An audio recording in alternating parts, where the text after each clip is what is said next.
창세기 2장 7절 여호와 하나님이 땅의 흙으로 사람을 지으시고 생기를 그 코에 불어넣으시니 사람이 생명이 되니라.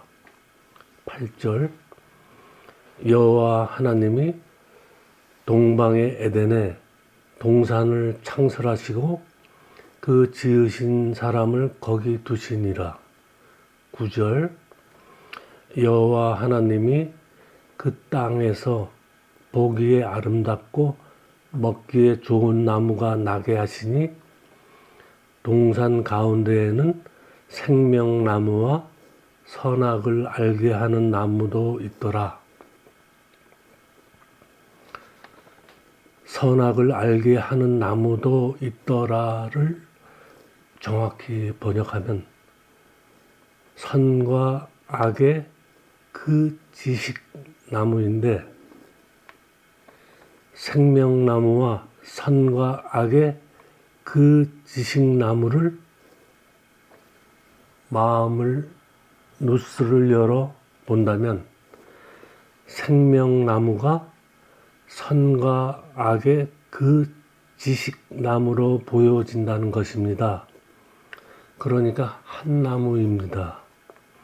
두 나무가 동산 중앙에 있는 게 아니라 한 나무가 생명나무이고 그 나무가 선과 악의 그 지식나무라는 것입니다. 9절에서 여호와 하나님이 그 땅에서 보기에 아름답고 먹기에 좋은 나무가 나게 하시니 그 나무가 이 나무입니다. 다 단수입니다. 에덴 동산의 나무들 중에 이 나무가 있는 게 아니라 그 한 나무, 생명나무이지만 선과 악의 그 지식의 나무 하나뿐입니다. 바로 그리스도의 십자가입니다. 선과 악의 그 지식나무는 율법이고 예수의 육체를 비유하는 것이고 생명나무는 진리, 즉 그리스도를 비유합니다. 에덴 동산은 무엇입니까? 성전을 비유하는 것이고 성전은 데오스의 말씀을 그림으로 설명하는 곳입니다. 즉 성경책이 에덴 동산이고 성경책은 예수 그리스도를 기록하고 있습니다. 모세가 나를 기록하였다 하지 않습니까? 생명나무가 선과 악의 그 지식나무로 그려지고 있습니다. 즉 생명의 말씀이 겉말씀인 율법으로 나타난다는 것입니다. 보이지도 들을 수도 없는 여호와 엘로힘이 보고 만질 수 있고 들을 수 있는 성전과 율법으로 우리에게 나타났습니다. 완료됐습니다. 미완료는 그리스도입니다. 우리에게 그리스도는 장래일입니다. 우리는 장래일을 알아가고 있습니다. 요한복음 16장에서 내가 아직도 너에게 이를 것이 많으나 지금은 감당하지 못하리라. 그러나 진리의 성령이 오시면 그가 너희를 모든 진리 가운데로 인도하시리니 그가 스스로 말하지 않고 오직 들은 것을 말하며 장래일을 너희에게 알리시리라.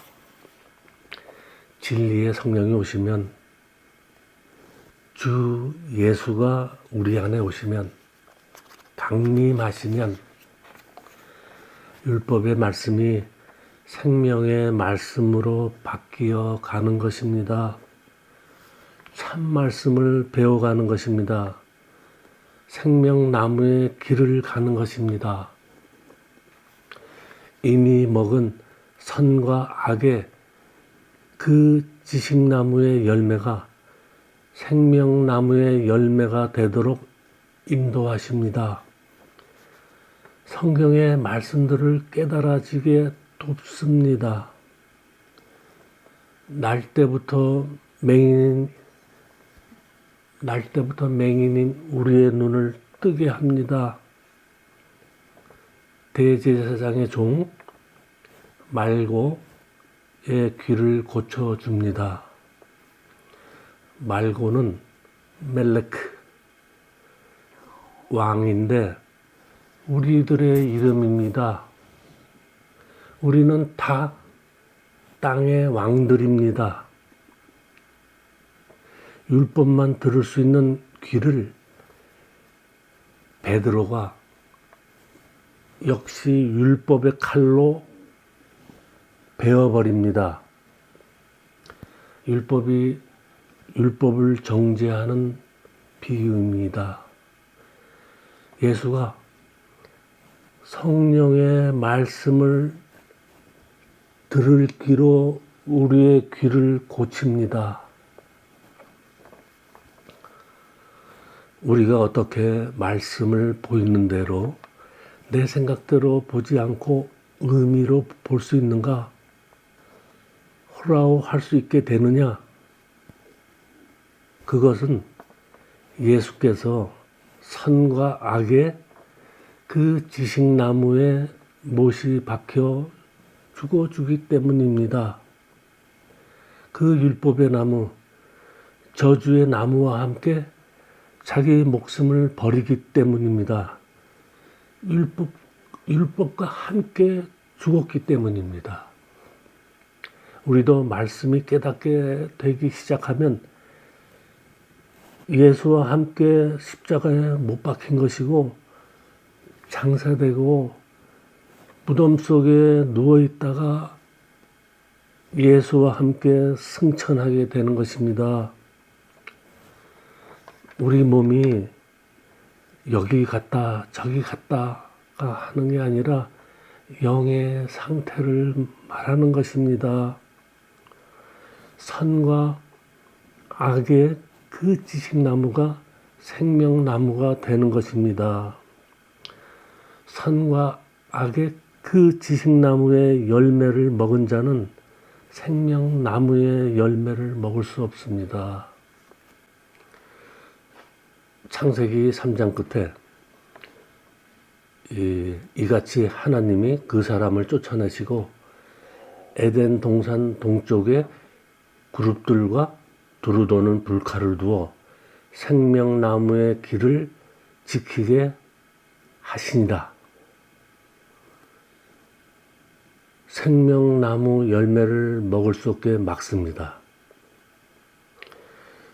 그룹들과 불칼은 성령을 비유합니다. 우리 안에 들어와야 되는데 우리 밖에 있습니다.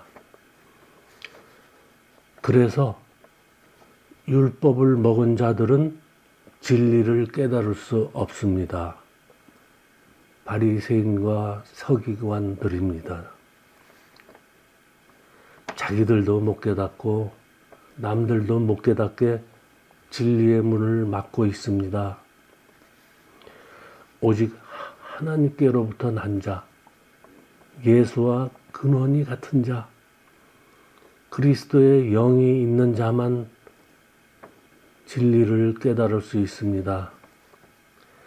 우리도 전에는 율법 안에서 헤매다가 예수가 성전된 자기 육체, 즉 율법의 성전을 허물었기 때문에 선과 악의 그 지식을 생명의 말씀으로 보고 들을 수 있는 것입니다. 이게 십자가의 의미입니다.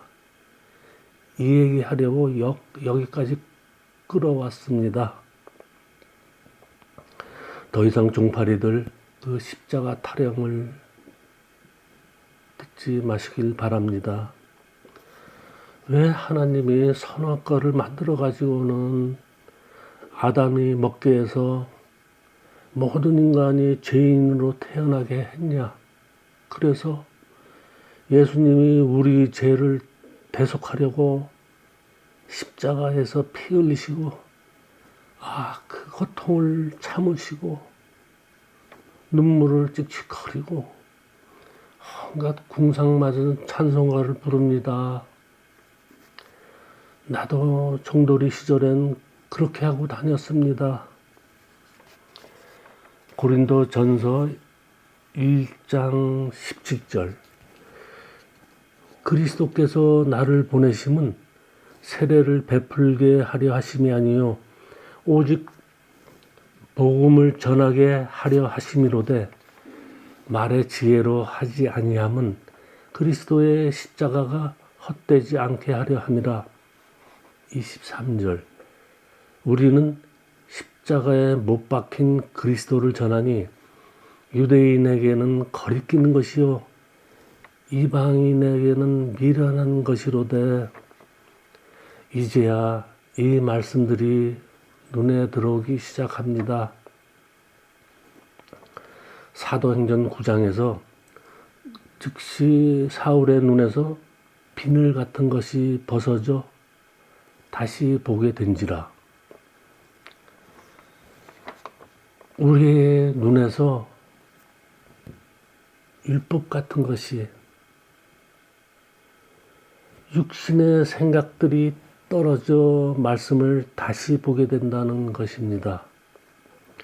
정리하자면 선과 악의 그 지식나무에 못 박힌 예수, 즉 율법의 십자가는 생명나무인 그리스도의 십자가인 것입니다. 야곱이 꿈에서 본 사닥다리 땅 위에 서 있는데 그 꼭대기가 하늘에 닿았고 또 본즉 하나님의 사자들이 그 위에서 오르락 내리락 하는 그 사닥다리는 생명나무인 그리스도의 십자가입니다. 그래서 우리가 종교에서 벗어나 진리를 알아가게 되는 것입니다.